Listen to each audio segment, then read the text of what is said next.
स्वागत है आप सभी का। आप देख रहे हैं देश का सबसे पहला समझाने वाला बुलेटिन चुनाव की चाल तो समझिए। मैं हूं आपके साथ जया मिश्रा। अगले आधे घंटे में हम आपको बिहार चुनाव से जुड़ी महत्वपूर्ण खबरें और उनके पीछे छिपी सियासी चाल को समझाएंगे।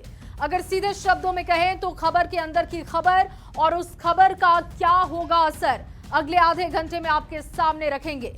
बता दें कि आज से ठीक एक महीने बाद यानी कि 14 नवंबर को बिहार चुनाव के नतीजे आएंगे।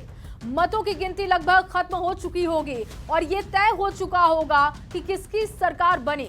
यानी अब से सिर्फ एक महीने बाकी हैं जब बिहार चुनाव अपने समापन की ओर होगा। लेकिन फिलहाल शुरुआत करेंगे आज की 4 बड़ी खबरों के साथ। चलिए जल्दी से देखते हैं कि आज की 4 बड़ी खबरें कौन सी हैं। बीजेपी की 71 सीटों वाली सियासी चाल आपको समझाएंगे। महिला नए चेहरों वाला सियासी दांव भी आपके सामने रखेंगे। इसके अलावा महागठबंधन में अनबन, कंफ्यूजन और टेंशन की स्थिति क्यों है, ये भी आपको समझाएंगे। इसके अलावा एनडीए नेताओं के नॉमिनेशन वाली चाल भी आपके सामने रखेंगे। ये तमाम खबरें आपको विस्तार से समझाएंगे, क्योंकि देखिए लगातार तारीखों के बाद से हलचल तेज है।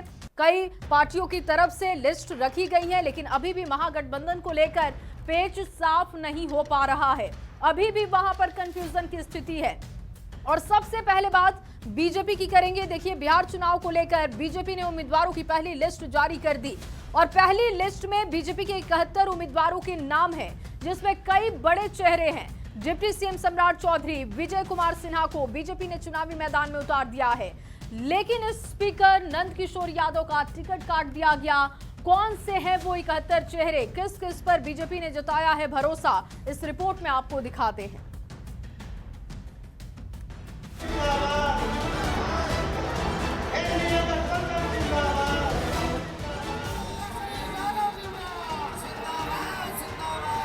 बिहार में विधानसभा चुनाव को लेकर सियासी माहौल गर्म है। एनडीए में सीट बंटवारे के बाद भारतीय जनता पार्टी ने मंगलवार को 71 उम्मीदवारों की लिस्ट जारी कर दी। बीजेपी के इस पहली लिस्ट में कई बड़े चेहरों पर भरोसा जाहिर किया गया है। साथ ही कुछ प्रमुख नेताओं के टिकट भी काट दिए गए हैं। डिप्टी सीएम सम्राट चौधरी तारापुर, उप मुख्यमंत्री विजय कुमार सिन्हा लखीसराय और स्वास्थ्य मंत्री मंगल पांडे सीवान से चुनावी मैदान में उतरेंगे। पूर्व डिप्टी सीएम तारकिशोर प्रसाद कटिहार, मंत्री प्रेम कुमार गया और मंत्री नितिन नवीन बांकीपुर से एक बार फिर से ताल ठोकेंगे। दोनों डिप्टी सीएम के अलावा पार्टी ने 10 और मंत्रियों को भी चुनाव में उतारा है। मंत्री संजय सरावगी को दरभंगा, नीतीश मिश्रा को झंझारपुर, नीरज सिंह बबलू को छातापुर से टिकट दिया गया है। मंत्री जीवेश मिश्रा को चाले, केदार प्रसाद गुप्ता को कुर्नी, संजीव चौरसिया को दीघा से दोबारा टिकट दिया गया है। लेकिन पटना में कई सीटों पर बीजेपी ने बड़े बदलाव किए हैं। बिहार विधानसभा के स्पीकर और पटना साहिब से 7 बार के विधायक नंद किशोर यादव का टिकट काटा गया है। बीजेपी ने पटना साहिब सीट से युवा चेहरा रत्नेश कुशवाहा को टिकट दिया है। कुम्हरार से अरुण सिन्हा की जगह संजय गुप्ता को मौका मिला है और लोकसभा चुनाव हारे पूर्व केंद्रीय मंत्री रामकृपाल यादव को दानापुर सीट से उम्मीदवार बनाया गया है। बीजेपी ने पहली लिस्ट में पार्टी के 48 विधायकों को रिपीट किया है, जबकि कई ऐसे बड़े नाम हैं जिनका टिकट काटकर नए चेहरों पर भरोसा जाहिर किया गया। आरा से पूर्व मंत्री और मौजूदा विधायक अमरेंद्र प्रताप सिंह का टिकट काटकर संदेश के पूर्व विधायक संजय सिंह टाइगर को आरा से उम्मीदवार बनाया गया है। पूर्व मंत्री राघवेंद्र प्रताप सिंह को दोबारा बड़हरा से और विशाल प्रशांत को तरारी से चुनावी मैदान में उतारा गया है, जिन्होंने उपचुनाव में भी जीत का परचम लहराया था। साहिबगंज से राजू कुमार सिंह, बिस्फी से हरिभूषण ठाकुर बचौल और बैकुंठपुर से मिथिलेश तिवारी को टिकट दिया गया है, जो बक्सर से लोकसभा चुनाव हार गए थे। 71 उम्मीदवारों की लिस्ट में पार्टी ने महज 12.5% महिलाओं को टिकट दिया। 9 महिलाओं में पूर्व डिप्टी सीएम रेणु देवी बेतिया से, श्रेयसी सिंह जमुई से और गायत्री देवी एक बार फिर परिहार सीट से लड़ेंगी। स्वीटी सिंह को किशनगंज, निशा सिंह को प्राणपुर और कविता देवी को कोढ़ा से पार्टी ने उम्मीदवार बनाया है।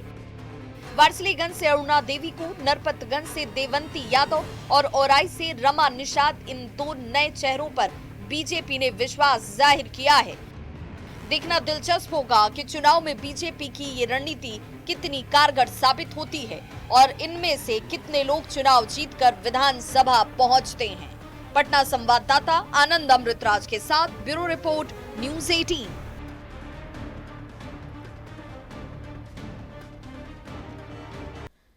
और चलिए रिपोर्ट देखने के बाद अब आपके सामने बीजेपी की 71 सीटों वाली चाल रखते हैं। उस पूरी चाल के गणित को समझाते हैं। बीजेपी ने अपने 71 उम्मीदवारों की पहली लिस्ट जारी की है और इस लिस्ट में कई चौंकाने वाले नाम और चेहरे हैं। पार्टी ने नंद किशोर यादव का टिकट काट दिया है, जो सबसे ज्यादा हैरान करने वाला रहा। इसके अलावा आपको बताएं कि नंद किशोर यादव 6 बार के विधायक रहे हैं। इस बार पार्टी ने पटना साहिब सीट से रत्नेश कुशवाहा को उम्मीदवार बनाया है और पहली सूची में बीजेपी ने अपने ज्यादातर पुराने चेहरों को रिपीट किया है, उन पर भरोसा जाहिर किया है। डिप्टी सीएम सम्राट चौधरी तारापुर से चुनाव लड़ेंगे। इसके अलावा देखिए जो बड़े चेहरे हैं उसके बारे में आपको जानकारी दे रहे हैं। विजय कुमार सिन्हा लखीसराय से चुनावी मैदान में होंगे और तारकिशोर प्रसाद कटिहार से चुनाव लड़ेंगे। इसके अलावा देखिए रेणु देवी, डॉक्टर प्रेम कुमार, मंगल पांडे, कृष्ण कुमार, ऋषि राम नारायण मंडल और नितिन नवीन भी अपनी सीटों से ही चुनाव लड़ने वाले हैं। पटना की 4 सीट पर बीजेपी ने अपने उम्मीदवार बदले हैं। अब ये चुनावी चाल भी आपके सामने रख रहे हैं। ये कौन कौन सी सीटें हैं पहले देख लीजिए। पटना साहिब है, कुम्हरार है, दानापुर और विक्रम। पटना साहिब से रत्नेश कुशवाहा को टिकट दिया गया है। तो ये 4 सीटें यानी कि पटना साहिब, कुम्हरार, दानापुर और विक्रम। और सबसे पहले पटना साहिब की बात कर रहे हैं। पटना साहिब से रत्नेश कुशवाहा को टिकट। कुम्हरार की बात करें तो संजय गुप्ता को पार्टी ने टिकट दिया।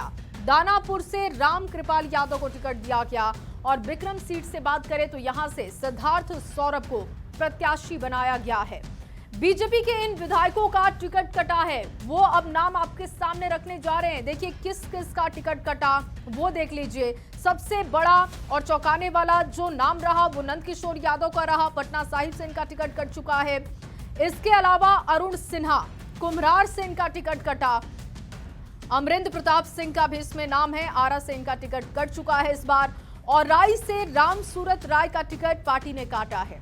इसके अलावा रीगा सीट भी है जहां से मोतीलाल शाह का टिकट कट चुका है। राजनगर की बात करें तो यहां से रामप्रीत पासवान का टिकट पार्टी ने काट दिया। प्रणव यादव मुंगेर से इनका सीट कटा है और स्वर्ण सिंह गौरा बोराम से इनका टिकट कट चुका है।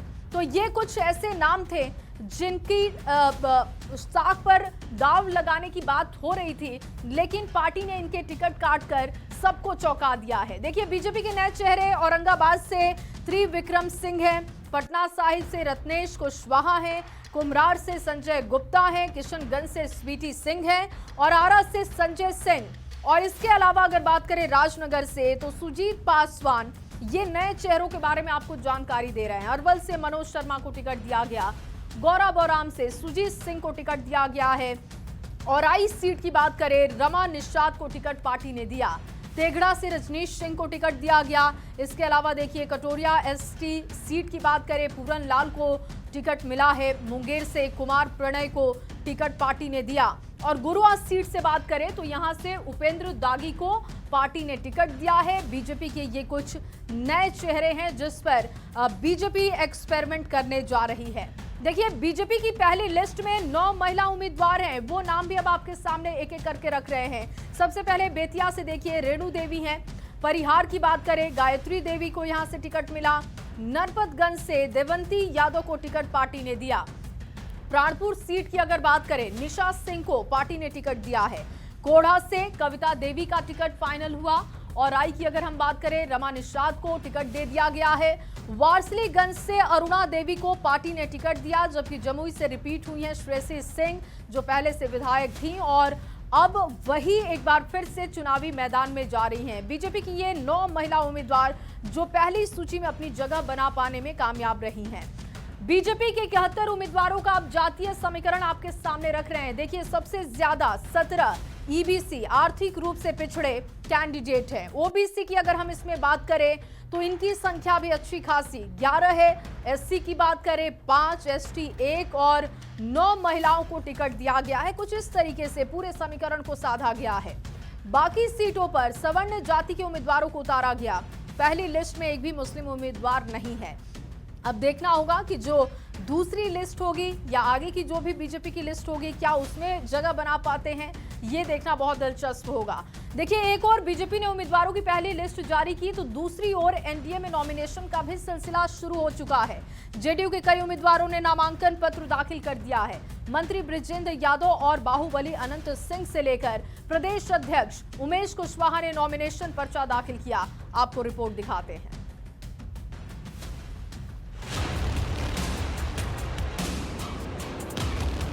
बिहार में विधानसभा चुनाव का बिगुल बजते ही सत्ताधारी एनडीए ने महागठबंधन से पहले सीटों का बंटवारा कर लिया। सहयोगियों के साथ कुछ सीटों पर गतिरोध और विरोध खत्म होते ही एक ओर बीजेपी ने 71 उम्मीदवारों की पहली लिस्ट जारी की तो दूसरी ओर सत्तारूढ़ जनता दल यूनाइटेड के कई बड़े प्रत्याशियों ने शुभ मुहूर्त पर नामांकन भी दाखिल कर लिया।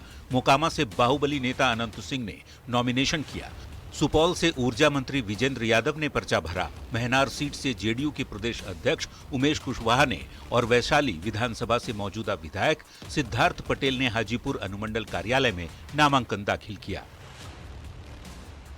मंगलवार सुबह से ही मोकामा के पूर्व विधायक और बाहुबली नेता अनंत सिंह के दरवाजे पर भीड़ इकट्ठा हो गई थी। लगभग 20,000 से ज्यादा समर्थकों की भीड़ देख अनंत सिंह काफी गदगद नजर आए। बिहार की सियासत में छोटे सरकार के नाम से मशहूर अनंत सिंह ने पूजा पाठ कर दिन की शुरुआत की और सफेद रंग की चमचमाती गाड़ी से नॉमिनेशन करने निकल पड़े। बाढ़ अनुमंडल कार्यालय में नामांकन के बाद अनंत सिंह ने रोड शो भी निकाला। बाढ़ और टाल के इलाके में अपनी ताकत का प्रदर्शन भी किया। 100 से ज्यादा गाड़ियों का काफिला अनंत के रोड शो में शामिल हुआ। जितने समर्थक नामांकन सभा में शामिल हुए, अनंत सिंह ने सबको खाना भी खिलाया, जिनके लिए 1 लाख से ज्यादा रसगुल्ले बनाए गए थे। 1 लाख तो बोल रहे हैं, 1 लाख मार्जिन देंगे। 1 लाख मार्जिन रहेगा। हाँ, जमानत जब्त हो जाएगा विरोधी के। सूरज भान और उनके परिवार का भी चर्चा है। हाँ, तो चर्चा पर पहले लड़े हैं, आज चर्चा नहीं है। लड़ते लड़ते दम फूलल है। एक ओर बाहुबली अनंत सिंह के तेवर तो दूसरी ओर जेडीयू के कद्दावर और सुपौल विधानसभा सीट से ऊर्जा मंत्री विजेंद्र यादव ने नामांकन दाखिल किया। जब वे नामांकन करने निकले तो समर्थकों का हुजूम उमड़ पड़ा। प्रस्तावकों के साथ विजेंद्र प्रसाद यादव ने नॉमिनेशन फॉर्म भरा। सुपौल कोसी क्षेत्र की वो महत्वपूर्ण सीट है जहां से विजेंद्र यादव लगभग 30 साल से लगातार जीतते आ रहे हैं। बिहार में मुख्यमंत्री नीतीश कुमार की पार्टी जेडीयू की कमान संभाल रहे उमेश कुशवाहा ने भी महनार सीट से नॉमिनेशन किया, जहां पिछले चुनाव में आरजेडी की बीणा सिंह के हाथों उन्हें हार का सामना करना पड़ा था। इसके बाद लव कुश समीकरण को साधने के लिए सीएम नीतीश ने उमेश कुशवाहा पर भरोसा जताया और बिहार में पार्टी की बागडोर सौंप दी और अब एक बार फिर से चुनाव मैदान में उतारकर मुख्यमंत्री ने उमेश कुशवाहा पर बहुत ज्यादा विश्वास जताया है। ऐसे में ये देखना होगा कि उमेश कुशवाहा सीएम के भरोसे पर कितना खरा उतर पाते हैं। बाढ़ संवाददाता अनिरुद्ध, वैशाली रिपोर्टर प्रफुल्ल और सुपौल संवाददाता अमित कुमार झा के साथ ब्यूरो रिपोर्ट, न्यूज़ 18।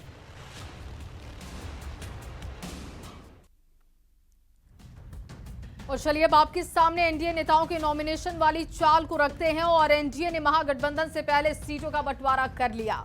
बीजेपी ने 71 उम्मीदवारों की पहली लिस्ट भी जारी कर दी है। ये पूरा गणित आपके सामने रख रहे हैं। देखिए, एनडीए ने महागठबंधन से पहले सीटों का बंटवारा करते हुए लीड ले ली है और इसके बाद बीजेपी की तरफ से 71 उम्मीदवारों की पहली लिस्ट भी जारी कर दी गई। एनडीए में नॉमिनेशन का सिलसिला शुरू हो चुका है। जेडीयू के कई उम्मीदवारों ने नामांकन पर्चा दाखिल कर दिया। मंत्री विजेंद्र यादव बड़ा चेहरा, इसके साथ साथ बाहुबली अनंत सिंह ने भी अपना पर्चा दाखिल कर दिया। जेडीयू प्रदेश अध्यक्ष हैं उमेश कुशवाहा, उन्होंने भी नॉमिनेशन फाइल कर दी है। एनडीए नेताओं ने नॉमिनेशन फाइल कर दी। रणनीति इसके पीछे की क्या है वो अब आपके सामने रख रहे हैं। देखिए, जन समर्थन का बड़ा प्रदर्शन बनाया जाए, नामांकन सभाओं को भव्य स्वरूप देने की तैयारी की जा रही है। 15 से लेकर 17 अक्टूबर के बीच नामांकन सभाओं में बड़े नेताओं की मौजूदगी संभव मानी जा रही है और सूत्रों की माने तो बीजेपी शासित 10 से ज्यादा राज्यों के मुख्यमंत्री बिहार आएंगे और इसके अलावा केंद्र सरकार के दर्जनों मंत्री भी नामांकन सभाओं में शामिल होंगे। एनडीए प्रत्याशियों के समर्थन में बड़ी जनसभा का आयोजन भी होना है। पहले चरण के नामांकन रैलियों के लिए बीजेपी ने 7 हेलीकॉप्टर की व्यवस्था की है। देखिए, भारी तैयारी की गई है। जेडीयू की ओर से 3 हेलीकॉप्टर की व्यवस्था की गई है। विरोधियों को बड़ा संदेश देने की तैयारी में एनडीए दिखाई दे रहा है। एकजुटता के साथ शक्ति प्रदर्शन भी किया जा रहा है। चुनाव में मानसिक बढ़त बनाने की कोशिश यहां पर एनडीए की दिखाई दे रही है। और चलिए आगे बढ़ते हुए इस वक्त की बड़ी खबर आपको दे। एनडीए से अभी भी नाराज बताए जा रहे उपेंद्र कुशवाहा इस वक्त की बड़ी खबर आपके सामने रख रहे हैं। कल अपनी पार्टी के बड़े नेताओं को एनडीए के किसी भी उम्मीदवार के नामांकन में जाने से उन्होंने मना किया। इस वक्त की बड़ी खबर आपको दे रहे हैं। उपेंद्र कुशवाहा अभी भी नाराज हैं और जानकारी ये मिल रही है कि नामांकन में जाने से मना कर दिया अपने किसी भी उम्मीदवार को। सासाराम जाने के रास्ते से वापस पटना लौट रहे हैं। अपनी कुछ सीटों को बदले जाने की खबर से वो बेहद नाराज दिखाई दे रहे हैं। इससे पहले जीतन राम मांझी को लेकर खबर थी कि वो नाराज है, लेकिन कई बार पोस्ट करते हुए उन्होंने ये भरोसा दिया कि एनडीए के साथ हैं। आनंद अमृतराज इस वक्त ज्यादा जानकारी के साथ जुड़ चुके हैं। आनंद, खबर ये आ रही है कि कुछ सीटें बदले जाने की खबर से बेहद नाराज है उपेंद्र कुशवाहा। देखिए, निश्चित तौर पे हमारे सूत्र ने बताया है कि उपेंद्र कुशवाहा इस बात को लेकर बेहद नाराज हैं कि एक सीट ऐसा है जो उन्हें जो मिला था 6 सीट, उसमें से एक सीट ऐसा है जिसके बारे में है कि वो सीट लोजपा को दे दी गई है और जिसे लेकर कौन सी सीट है आनंद, उसकी जानकारी मिल पा रही है क्या? देखिए, सूत्र बता रहे हैं कि महुआ सीट को लेकर उपेंद्र कुशवाहा बेहद नाराज हैं, क्योंकि जब सीट की बात हुई थी तो महुआ सीट भी आरएलएम के खाते में आया था, लेकिन अब महुआ की सीट लोजपा क्लेम कर रही है और लोजपा का दावा है कि वो सीट हमारे पास आ रहा है। और संजय सिंह जो लोजपा के उम्मीदवार के तौर पे उनकी चर्चा भी तेज हो गई है। फिलहाल अभी सिंबल नहीं मिला, अभी तस्वीर साफ नहीं हुई, लेकिन उपेंद्र कुशवाहा इतने नाराज है इस खबर से कि वो सासाराम जा रहे थे, आधे रास्ते में ही सासाराम से पटना लौट बिल्कुल आनंद, और इस खबर पर आगे भी आप नजर बना के रखिएगा। फिलहाल आपका बहुत शुक्रिया तमाम जानकारी के लिए। कुशवाहा ने अपने नेताओं को मना किया है कि वो किसी भी उम्मीदवार के नामांकन पर्चा दाखिल करने के दौरान वहां पर मौजूद ना हो। कुछ सीटों के बदले जाने की वजह से वो बेहद नाराज हैं। आगे बढ़ेंगे। महागठबंधन में देखिए सीटों का ऐलान संभव नहीं हो पा रहा है। सीट बंटवारे को लेकर आरजेडी कांग्रेस वीआईपी में सहमति बनती नहीं दिख रही। आखिर सीटों का गणित कहां उलझा हुआ है, आपको इस खास रिपोर्ट में दिखाते हैं। आप सुने ना, हमने कहा ऐलान जो होगा 1 से 2 दिन में हम लोग कर देंगे, कोई दिक्कत नहीं है, सब कुछ ठीक है। कोई नाराजगी नहीं है। आपने कहा कि थोड़ा गठबंधन का बजट और स्वस्थ है। महागठबंधन में सीट शेयरिंग पर बात इस तरह के बयान से आगे नहीं बढ़ पा रही है। गठबंधन में सब ठीक है, 1 से 2 दिनों में सीटों का ऐलान होगा, किसी में कोई नाराजगी नहीं। पिछले 2 से 3 दिनों में ये बयान सियासी गलियारों में तैर रहे हैं। अगर सब ठीक है तो महागठबंधन में सीट बंटवारे का ऐलान क्यों नहीं हो रहा? क्या आरजेडी अब तक कांग्रेस और मुकेश सहनी को नहीं मना पाई है? क्या कांग्रेस और आरजेडी में सीटों पर बात नहीं बन पा रही है? सीट बंटवारे पर कांग्रेस और आरजेडी के रिश्तों में तल्खी आई है। ये आरजेडी सांसद मनोज झा के पोस्ट से समझा जा सकता है। मनोज झा ने लिखा, रहीमन धागा प्रेम का, मत तोड़ो चिटकाए, टूटे से फिर न मिले, मिले गांठ परी जाए। मनोज झा के इस पोस्ट का जवाब कांग्रेस सांसद इमरान प्रतापगढ़ी ने दिया। प्रतापगढ़ी ने लिखा, पानी आंख में भरकर लाया जा सकता है। सोमवार को तेजस्वी यादव दिल्ली में थे, लेकिन उनकी राहुल गांधी से मुलाकात नहीं हो पाई है। सूत्र बता रहे हैं कि कांग्रेस 60 से ऊपर की सीटों पर अड़ी हुई है। कांग्रेस 2020 की तर्ज पर सीटों के फॉर्मूले पर तैयार नहीं है। आरजेडी 135 सीटों पर अड़ी हुई है। लेफ्ट को 29 सीटें दी जाएगी। लेफ्ट ने तो कई उम्मीदवारों को सिंबल भी दे दिया है। बड़ा सवाल है कि महागठबंधन में चल क्या रहा है। महागठबंधन में अनबन, कंफ्यूजन और सीटों का टेंशन कब खत्म होगा, ये भी बड़ा सवाल है। Bureau report, news 18। तो देखिए, महागठबंधन में अनबन, कंफ्यूजन और सीटों की टेंशन दिखाई दे रही है। बिहार विधानसभा चुनाव 2 चरण में 6 और 11 नवंबर को होने वाले हैं। एनडीए के घटक दलों ने आपस में सीटों का बंटवारा कर लिया है, लेकिन महागठबंधन में अभी भी खींचतान है। सोमवार को तेजस्वी यादव की दिल्ली में राहुल गांधी से मुलाकात नहीं हो पाई। टिकट बंटवारे को लेकर मुकेश सहनी भी दिल्ली पहुंचे, लेकिन कुछ भी तय नहीं हो सका। और देखिए, इस बीच लालू प्रसाद और भाकपा माले ने उम्मीदवारों को सिंबल देना शुरू कर दिया। आरजेडी में सिंबल देने से तेजस्वी की नाराजगी की बात भी सामने आई और महागठबंधन में अनबन, कंफ्यूजन और सीटों की टेंशन लगातार दिख रही है। हालांकि आरजेडी में सिंबल देने की जो खबर सामने आई, उसके बाद खबर ये आई कि तेजस्वी बेहद नाराज हैं और मुकेश सहनी 25 से 30 सीटों पर अड़े हुए हैं, ये जानकारी मिल रही है। इसके अलावा देखिए वीआईपी को 20 से ज्यादा सीटें देने के मूड में आरजेडी नहीं है। कांग्रेस भी 60 से कम सीटों पर मानने को तैयार नहीं दिख रही। महागठबंधन में कांग्रेस को 55 सीटों का ऑफर मिल रहा है। महागठबंधन में अभी भी सीट शेयरिंग पर सस्पेंस बरकरार है। कुछ सीटों पर अभी भी विवाद सुलझा नहीं है और ये सीटें कौन सी है अब ये आपके सामने रख रहे हैं। देखिए ये कहलगांव की सीट है, बछवाड़ा, जाले, बहादुरगंज जैसी महत्वपूर्ण सीटें हैं जिस पर पेच फंसा हुआ है। भोजपुर की भी 3 सीटें इसमें शामिल बताई जा रही हैं, जिसमें तरारी है, अगियाव है और आरा से भाकपा माले ने प्रत्याशी उतारा है। भाकपा माले अब तक अपने 18 उम्मीदवारों को सिंबल भी दे चुका है।